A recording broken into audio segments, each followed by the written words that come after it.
बातमी अनन्य सन्मान पुरस्कार सोहळ्याची समाजाच्या विविध क्षेत्रांमध्ये काम करणाऱ्या मात्र आतापर्यंत प्रसिद्धीपासून दूर राहिलेल्या रत्नांचा झी24 तासचा अनन्य सन्मान पुरस्कार देऊन त्यांचा गौरव करण्यात आला।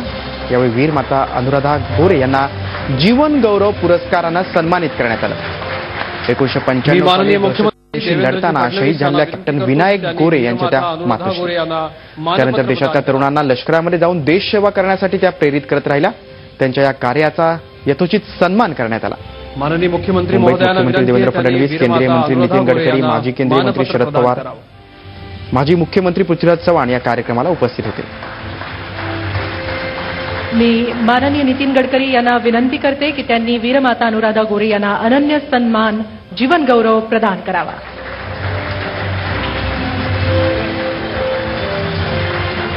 डॉक्टर निगुडकरांचा जेव्हा मला प्रथम फोन आला तेव्हा पहिली प्रतिक्रिया होती, बापरे, you are making me bigger than my size.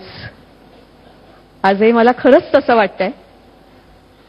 मी आज काय बोलणार आहे, कसं बोलणार आहे मला माहिती नाही, तरीही मला एवढंच वाटतं की मी फक्त एका वेड्या मुलाची वेडी आई आहे। ज्यांना आपण अज्ञात आहेत, कधी आपण त्यांना लहान समजत असतो, त्यांच्या आयुष्याकडे आणि त्यांच्या अनुभवातून लक्षात येते खूप मोठी आहेत।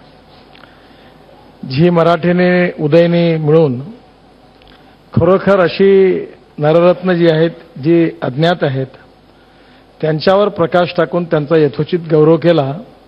याबद्दल मनापासून मी उदय निरगुडकरांचं आणि झी मराठीचं मनापासून अभिनंदन करतो। या क्षेत्रामध्ये काम करणाऱ्या लोकांच्या संबंधीची आपल्या मनातली अतिवास्ता या माध्यमातून आपण व्यक्त केली। मी झी आणि त्यांच्या सगळ्या समूहाच्या सगळ्या टीमचं मनपूर्वक अभिनंदन करतो, कारण नेमकं वेगवेगळ्या क्षेत्रातली माणसं हुडकून कर्तृत्वांना आपण समाजासमोर आणण्याचं काम करतात।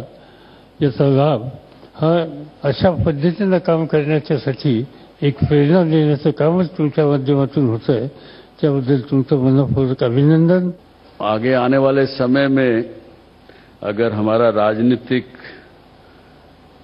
तंत्र अगर लोगों की कैपेसिटी बिल्ड करने में काम करे और उनको स्वावलंबी बनाने के लिए काम करे, बजाय उसके कि उनको सब्सिडीज और सब तरह की चीजें दे करके सरकार के ऊपर निर्भर करें, तो हम एक अच्छा भविष्य भारत का देख सकेंगे। इस प्रकार की कल्पना भी इस अनन्य सम्मान की है। You can see the presence of Z everywhere, in women empowerment, in children education, health, infrastructure, everywhere. And in media, we are the voice of the people of this country. 24-hour TAS is the voice of the common man in Maharashtra. And ultimately, this media, this group will emerge as the voice of India, as a single universal voice of India in the coming days.